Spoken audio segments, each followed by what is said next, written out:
collagen banking, and 5 exact tips for you to act on today to lift and tighten your skin.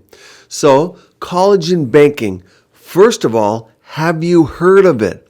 Well, this is your ticket to plumper, more youthful skin, and today I'll tell you exactly what it is, why it's trending all over social media, and these 5 things you can easily do at home to bank your own collagen and even build it. That's right, improve and increase it. Look at this collagen graph and the decline in collagen at a rate of 1% per year. People find that a little bit depressing when I show it in my lectures. Except, and note this, a decline of 30% over the time of menopause. No wonder then that the number one age presenting to clinics is 40 for full face collagen boosting procedures. Let's address this elephant in the room now. Longevity of procedures. So how long do things last? Well, imagine coming in at age 45 and getting a collagen boosting procedure and spending about $5,000 on it. That's the going rate for, say, HIFU, Ulthera, Thermage, full face SCULPTRA, RF, think Morpheus, microneedling, meaning RF microneedling, halo type treatments, Tixel sessions, on and on. They're about $5,000. But what if you didn't see any difference? I know it happens to you and you comment to me. Well, these procedures cannot build 40% collagen. You see, if you're losing 30% over menopause and you get one of these procedures and you're declining at 30% over a few years, these procedures will not boost it up by that much to make up for it. So of course you're not going to see results. This is precisely why people collagen bank. They increase their collagen during the years that they can so you don't get that rapid decline. And when you get procedures done, you actually then can see results and differences. Very, very important.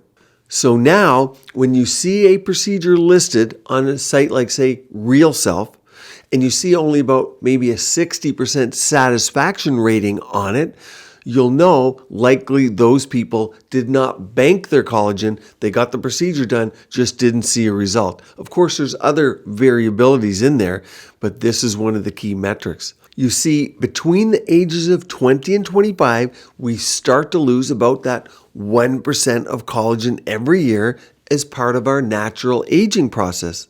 The most abundant protein in the body, collagen, is made by fibroblasts.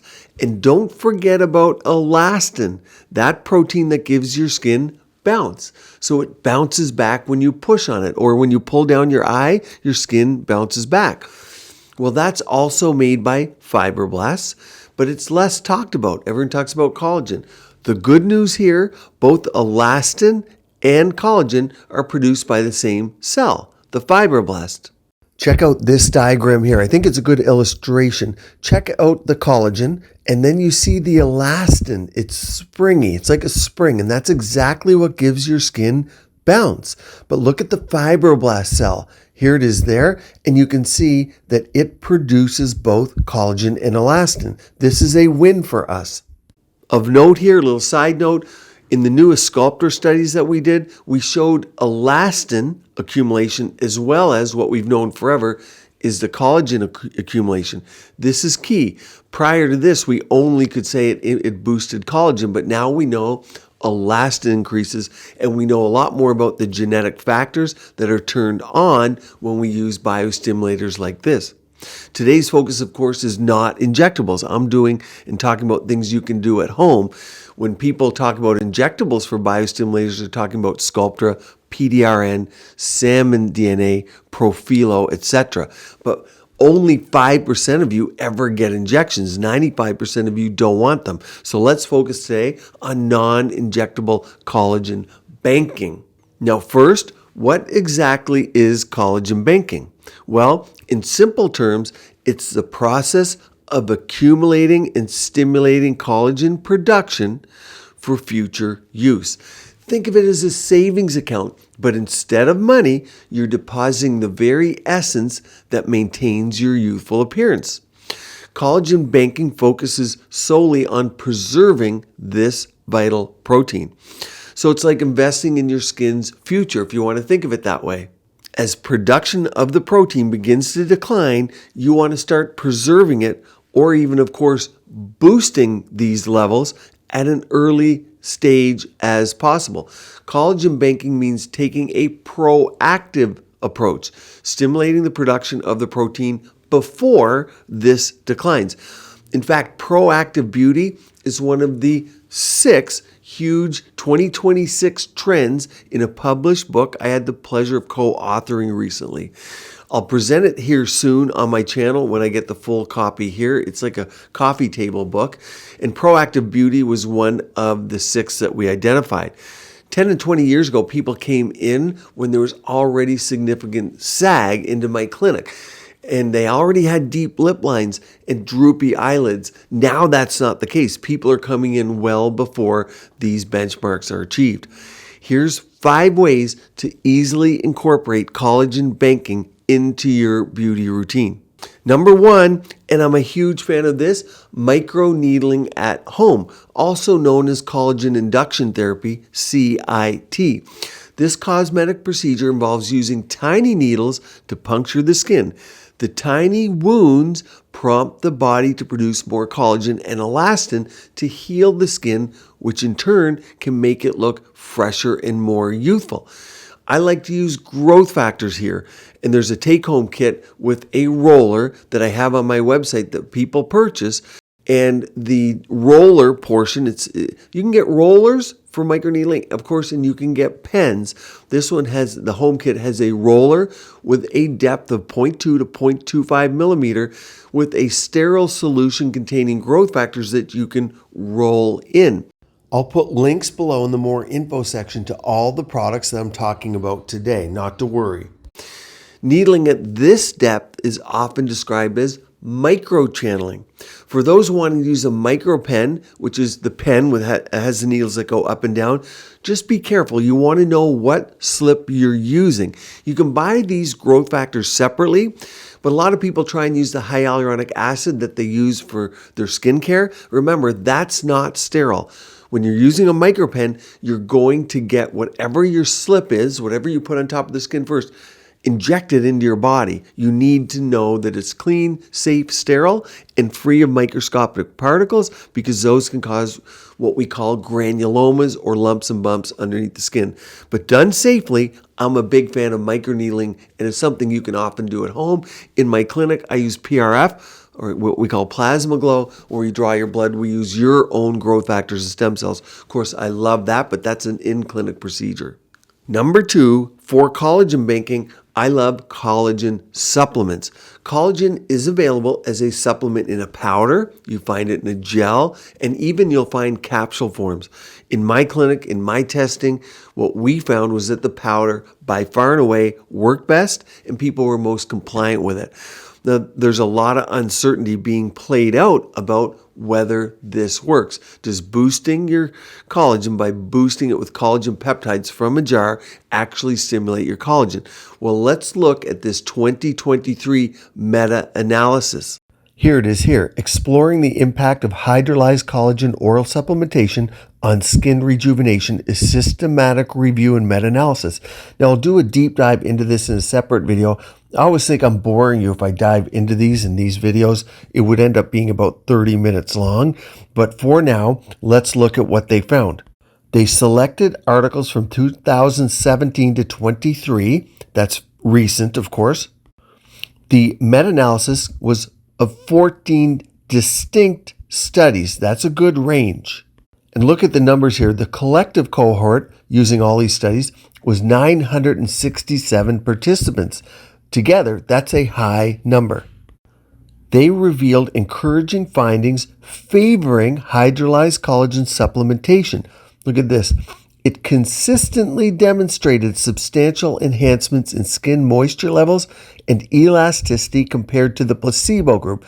The placebo group is the nothing medication that they gave them if it was a trial where they compared it to something else. Now look here. a trend robustly corroborated by subgroup analysis, so statistical subgroups.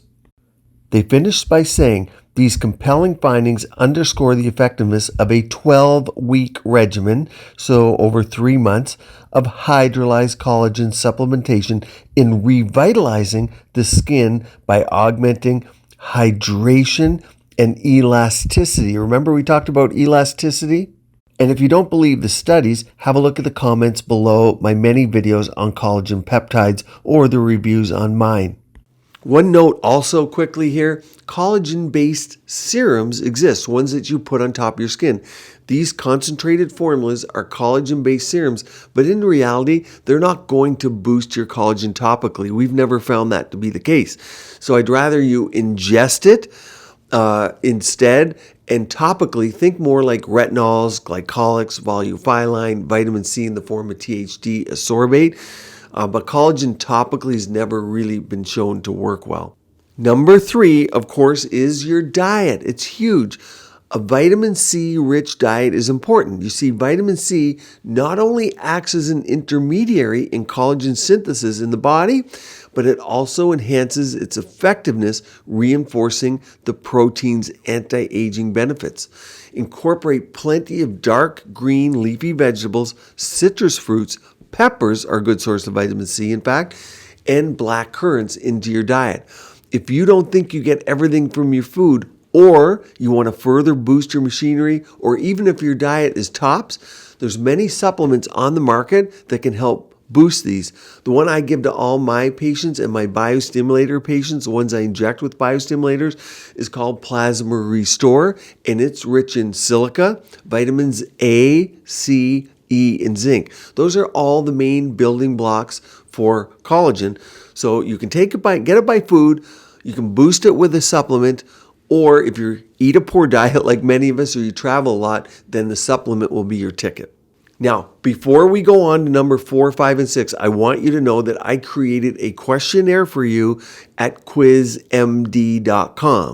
If you go on there, you can answer a few questions about your skin and your habits, and I will show you a skincare routine that's tailored to you. And it doesn't matter what you use, whether you're on My Skincare or you're on skincare from other companies, you'll gain insight into what you should be using on your skin, because one of the best ways to collagen boost is a consistent, great skincare routine tailored to you. So pop over there now at quizmd.com and let me go to number 4, 5, and 6 so we collagen bank for you.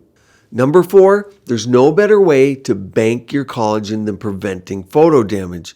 One way is sunscreen. There's many forms of sun protection, but for many of you, you wear sunscreen. You want to wear it every day to protect your skin from UVA and UVB rays, which damage the skin and deplete the collagen reserves that you do have. Most importantly, many don't want to wear sunscreen. You fear it might cause cancer. I have whole videos on that. But if you're in that camp, then wide-brimmed hats, sunglasses, manage your midday exposure. In Asia, I see so many people, they use umbrellas. It's very common. And they get much better sunscreens and non-toxic sunscreens than we get in this country. So they do that, but they're also wearing umbrellas everywhere. Not a bad idea. Maybe we should start doing that in this country as well. Number 5, I'm a huge fan of chemical peels. I'll show you a picture here too of someone I did a chemical peel at TCA on the other day. This was a 4-layer TCA peel. The patient had a lot of frosting even on layer 1. On day 3 to 7, there's going to be a lot of wrinkles as the skin is dead. This is day 8 here, and you can see the peeling. Look at the underlying redness. That might last another week or 2. So you see, you have to be prepared to have the downtime, but I think you can look forward and you can see she's going to have an absolutely amazing result. Imagine if she was out in the sun, though, for a period of time when the sensitive skin is there. It's called disaster. She'd get more sunspots, more photo damage, and it would ruin the whole peel process. So you have to be very careful and ready for the downtime, the pre-care, and the post-care. This is not stuff to be taken lightly, but some people do have the patience and the ability to do these at home or go to a clinic and get a professional, better yet. But for those of you inclined to learn about glycolics and TCAs, those are two great ones for home use. There's also peel pads for those of you less inclined to become experts. And even there's creams that have alpha hydroxys and beta hydroxy acids in them. And that's probably the safest, most gentle way to get your retinols and glycolic benefits. If you don't want to do peels or learn about them, and you think your skin is too sensitive for peel pads, although I think peel pads are wonderful because they're damp, they're soaked, and you don't have to use them every day. Of course, you might just use one peel pad a week. For those with robust skin, you might go to 2 to 3 times a week. Think glycolics and retinols if you're going the peel pad route. And remember, THD ascorbate can now be added, that is a form of vitamin C, to retinols. And because THD ascorbate is lipid soluble, we can add it to retinols, and they work very well in retinol pads, my retinol peel pads, and even my retinol serum, my cream, contain vitamin C now. But if you're a home game peeler, if you're thinking combinations, think TCA, phenol, and retinol. Even some of them will have vitamin C in those combinations. That's what you're looking for. And then think TCAs. 20% would be quite high. For glycolics, 50% would be high for you home gamers. You can even think of much lower concentrations. In the clinics for glycolics, I get people up to 70%. TCA is a layering peel. So what I mean by that is I'll use a 20% for first timers, but I'll layer it, a single layer, then 2 layers, then 3, then 4, then 5, and I'll leave it on for longer than 4 minutes before layering. But what you'll see is frosting. Frosting looks like this. For most home gamers, the minute you see frosting, you'll probably want to pull back. But in clinic, I add layers after this frosting. So keep in mind, peels are great, but also you need to be well versed in how to use them, and particularly how to neutralize the peel that you're using. But they're great for collagen banking. Now, don't overdo peels. Just think one peel every 3 to 4 months. For most of you, that's all you're going to need. Let me give you a 6th one, LED and red light therapy. They boost the mitochondrial energy in your fibroblasts, and fibroblasts produce collagen and elastin. You'll want to watch this playlist all about red light and near infrared to see how you can use it to boost your fibroblasts directly through mitochondrial activation. Stay tuned here. Keep your skin and body beautiful, healthy, and vibrant.